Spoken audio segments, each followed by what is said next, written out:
I never imagined that my father's careful estate planning would tear our family apart. When my mom sided with my stepdad and his kids, forcing me out, they overlooked one critical detail. I legally own the house. Now it's time to reclaim what's mine. I'm a 35-year-old man, and this situation has been a painful journey, so let me start from the beginning to give you the full context. I work as a senior software architect at a major tech firm in Seattle. My dad always envisioned this kind of career for me.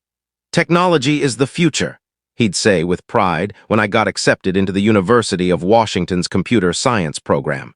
Dad wasn't a tech guy himself. He ran a successful construction company, but he had an uncanny ability to spot trends.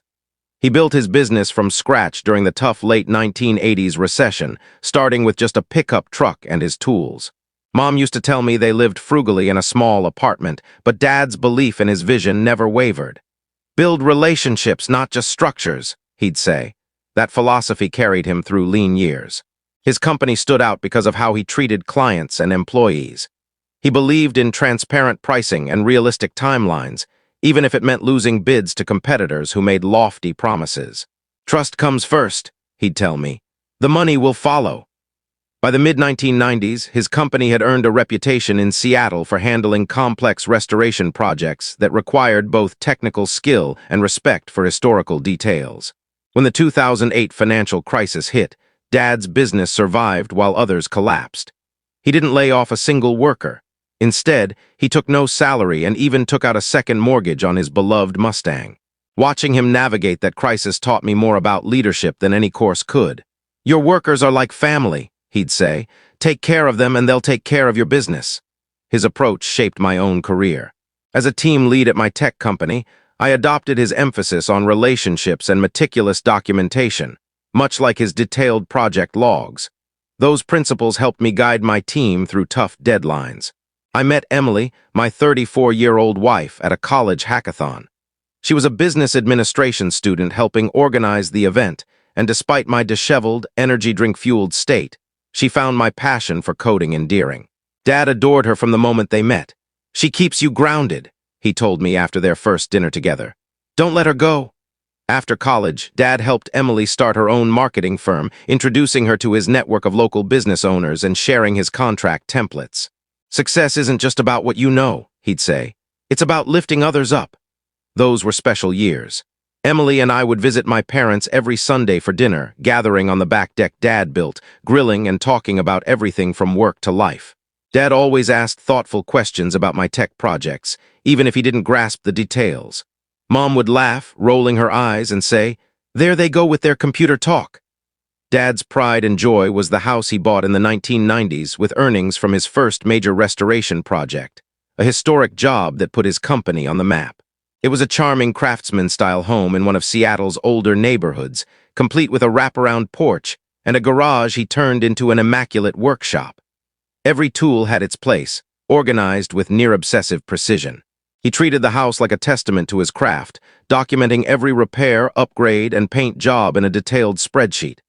"A house is alive," he'd say, teaching me how to check the foundation or clean the gutters. Ignore the small stuff, and it becomes a big problem. The workshop was his sanctuary and my classroom. He'd renovated the garage himself, adding custom storage and a workbench where he taught me woodworking. "Every piece of wood tells a story," he'd say as we worked. His pegboard wall with outlined spots for each tool wasn't just about order, it was about teaching me that everything has purpose. Weekends were sacred in our family. Dad and I spent hours restoring his 1967 Mustang, a project he bought when I was 12 to bond with me. That car became a classroom for life lessons. "Always use the right tool for the job," he'd say. "Shortcuts seem easy, but they'll cost you later." The Mustang took 3 years to restore, though Dad could have finished it in one. He cared more about the journey than the destination. I learned mechanics, project management, and problem-solving, documenting every step with photos and notes. "This isn't just about fixing a car," he'd say. "It's about tackling big challenges one piece at a time." Those lessons shaped my career as a software developer. When Emily and I married, we bought a modest home 20 minutes from my parents. Dad helped with the down payment, but insisted we take the mortgage in our names. "You need to build your own foundation," he said. He spent weekends teaching me how to fix drywall and install ceiling fans, preparing me for homeownership. My career was thriving. I'd just been promoted to team lead, managing cloud infrastructure projects. Dad would call during my lunch breaks, checking in without needing a reason. He understood the pressures of leadership. "Delegate," he'd advise, "you can't build a house alone." Then came the warning signs. Dad started feeling tired all the time but brushed off Mom's pleas to see a doctor. "Just overworked," he'd say. He was managing his biggest project yet, a multi-million-dollar development that would secure his company's future. Looking back, I wish I'd pushed harder for those doctor visits. Maybe things would have been different. His business was booming, expanding into historical restoration across the Pacific Northwest with a new office in Portland. He had a knack for modernizing old buildings while preserving their soul. "Respect the past, embrace the future," he'd tell clients. Our last real conversation was about the Mustang. He was excited about entering it in car shows. "Let's sign up for the Pacific Northwest Classic," he said, eyes sparkling. "Show those kids what a real muscle car looks like." He was planning for the future until the end. Then everything changed. I was in an early meeting when Mom called, sobbing. Dad had collapsed at a job site. By the time I reached the hospital, he was gone, a sudden heart attack at 58. The weeks after were a blur of grief and paperwork. His funeral was packed with clients, suppliers, and even competitors, all sharing stories of his kindness. One craftsman told me how Dad kept him on payroll during a long illness. "Your father knew business was about people," he said. His employees were devastated, sharing stories of Dad paying for college books, helping through personal crises, or staying late to teach restoration techniques. The office conference room became a makeshift memorial, filled with photos and notes from clients and staff. Dad's foresight stunned us. His lawyer, Mr. Anderson, showed us a thick file labeled Family Security Plan, filled with color-coded documents and personal notes explaining his choices. "In 35 years, I've never seen an estate plan this detailed," Mr. Anderson said. It included a 5-year business transition plan with contingencies. Mom started attending a grief support group at her church, where she met Steve, a 58-year-old widower who'd lost his wife to cancer. At first, she mentioned him casually. Steve recommended this book on healing. I was glad she found support, even if it felt soon. Emily reminded me grief is personal. Mom's relationship with Steve moved fast. Coffee after services turned into lunches, then dinners. Family friends worried she was rushing to fill the void Dad left. My Aunt Jane warned me at a gathering that Mom was moving too quickly. Mom started changing, new haircut, different clothes, even ripping out the garden she and Dad had tended. When I asked about it, she'd say, "It's time for a new chapter." She rarely mentioned Dad, the man she used to talk about endlessly. 6 months after his death, she announced Steve was moving in with his adult kids, James 30 and Lisa 32, to bring life back to the house. It felt like she was erasing Dad's legacy, but Emily urged me to find balance. How do I honor Dad without denying Mom's happiness? Update 1 3 months later, things have worsened. Steve acts like he owns Dad's house. Last month, he started a major renovation without my approval. I visited one weekend to find contractors tearing out the custom bookshelves Dad and I built together. Steve was directing them to toss the old wood in a dumpster. Those shelves were our last project before Dad got sick. When I confronted him, he snapped, "Look, kid, this place needs to be modernized. Your dad's style was outdated. We're boosting the property value." I reminded him I own the house and approved changes. Mom sided with him, saying, "Steve knows best. He's helping." She dismissed Dad's detailed maintenance plans as living in the past. Steve's kids are making it worse. James turned Dad's workshop into a CrossFit gym and sold most of Dad's tools at a garage sale while I was away on business. Lisa's treating the house like her personal design project, painting over Dad's refinished hardwood floors with cheap vinyl. Steve even pulled me aside one night, saying, "Since we're paying to live here, our names should be on the deed." I had to clarify they pay no mortgage. Dad paid it off, and I cover taxes, insurance, and maintenance. Emily suggested we stop our weekly visits, especially now that our daughter, Emma, is here. The stress isn't healthy for anyone. Steve's gotten bolder, sending me bills for unapproved renovations. Mom's sister called, urging me to support Mom's new life. When I explained my legal responsibilities, she accused me of clinging to the past. "Steve makes her happy. Why can't you let them make the house theirs?" she asked. Then I learned they removed the kitchen doorframe where Dad marked my height from ages 3 to 18. Mom brushed it off. It's just an old door frame. We can't keep every piece of wood your father touched. I sit in Dad's old chair in my garage, the only piece I saved, feeling lost. Mr. Anderson says I need to make tough choices soon. Legally, the house is mine, but when does preserving Dad's legacy outweigh being the bad guy? Update 2, thanks for your advice. Things have hit a breaking point, and I've made a decision that will likely change everything. I met with my financial advisor last week. With property values up 40% in 3 years, the house could generate significant rental income, enough for Emma's college fund. I'd been so focused on sentiment I overlooked the financial side of letting Mom and Steve live rent-free. When I mentioned this to Mom, she exploded, shouting, "You can't do this to us. This is our home. Steve's worked hard on it." She ignored that I never approved their changes. Steve called an hour later, fuming but less arrogant. "We've built a life here," he said. "You can't ruin it because you miss your dad." He claimed sweat equity when I raised financial concerns. I reminded him the house is legally mine for a reason. The next day, I visited and found them ripping out Dad's custom crown molding in the dining room. That sealed my decision. I told them they had 2 weeks to find a new place.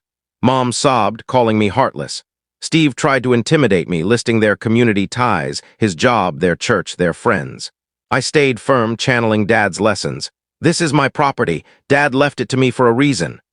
Lisa joined the argument, and Mom used her pregnancy as leverage, saying, "How can you do this to your stepsister? She's having a baby." I clarified Lisa isn't my stepsister, and her pregnancy doesn't change my rights. The emotional manipulation hasn't stopped. Mom's family rallied against me. Her sister cried, saying their parents wanted Mom secure. Steve's brother, a realtor, left voicemails about the tough rental market. Even distant cousins sent long messages about family and faith. The hardest part is hearing from family friends who have known me since childhood, now disappointed in me. Some say I'm tarnishing Dad's community reputation. This isn't about cruelty or greed. It's about honoring Dad's wishes and protecting what he built. I've covered their expenses, let them live rent-free, and tolerated their changes for years. Enough is enough. They have 2 weeks to leave. I'm holding firm despite Mom's pleas for more time. Mr. Anderson says the law is on my side, and I've been generous. He's preparing a formal notice to vacate, ensuring everything's documented. I know I'm the villain in their story, but sometimes doing what's right means making hard calls, even when everyone disagrees. Dad taught me that. Update 3, this is likely my final update. Thank you for your support. The 2-week deadline passed, and it's been the longest 2 weeks of my life, filled with guilt trips and relentless attempts to sway me. Mom called daily, alternating between rage and tears. One day she'd say, "I raised you." The next she'd scream, "I sacrificed everything for you." Steve switched tactics, offering a lease and rent payments, but I couldn't trust them after their actions. 3 days before the deadline, I arrived to find a crowd on the lawn. Mom had organized an intervention with church friends, family, and even Dad's old colleagues. For 2 hours, I listened to lectures about family duty. Mom's pastor spoke about honoring parents. Dad's former secretary cried, recalling his kindness. My old teacher reminded me of Dad's values. Lisa, pregnant, claimed the stress could harm her baby, while Mom sobbed beside her. Amid the onslaught, I found unexpected clarity. As they spoke about Dad, many of whom skipped his funeral, I heard his voice. "Stand your ground when you're right." I stood and addressed them, explaining Dad's meticulous planning and how he entrusted the house to me. I showed photos of Steve's unauthorized changes, ruined historical features replaced with cheap fixtures, and read Dad's letter about trust and legacy. Some of Dad's old colleagues nodded. They knew him well. The crowd's anger faded, and some apologized as they left. Mom and Steve went inside without a word. On the deadline, I arrived with Mr. Anderson, a locksmith, and a security team as a precaution. The house was empty. Their belongings were in Steve's truck. Steve took a final jab. "Happy now? Your dad would be proud of how you've treated your mom." I didn't respond. Dad would have understood. He planned for this in his will. The house is damaged. Original features replaced with builder-grade materials, Dad's woodwork painted over or removed, the workshop unrecognizable. I'm not pursuing damages, I just want to move forward. I've contacted Dad's old craftsman friends, who are eager to help restore what's salvageable. Mom's staying with her sister, and most relatives have cut me off, though some still call to scold me. Steve's kids post sob stories online about Mom being evicted, but the traction's fading. Emily's been my rock, reminding me of Dad's trust in me. Emma's too young to understand, but one day I'll tell her about her grandfather's legacy. I'm working with a restoration expert to bring the house back to Dad's vision, starting with the workshop where I want Emma to learn, just as I did. Sometimes, doing what's right means being the villain in someone else's story. I may never repair the family ties I've lost, but I can live knowing I honored what Dad entrusted to me. As he said, integrity is doing what's right even when it's painful. I believe he'd understand. Thank you for following my journey.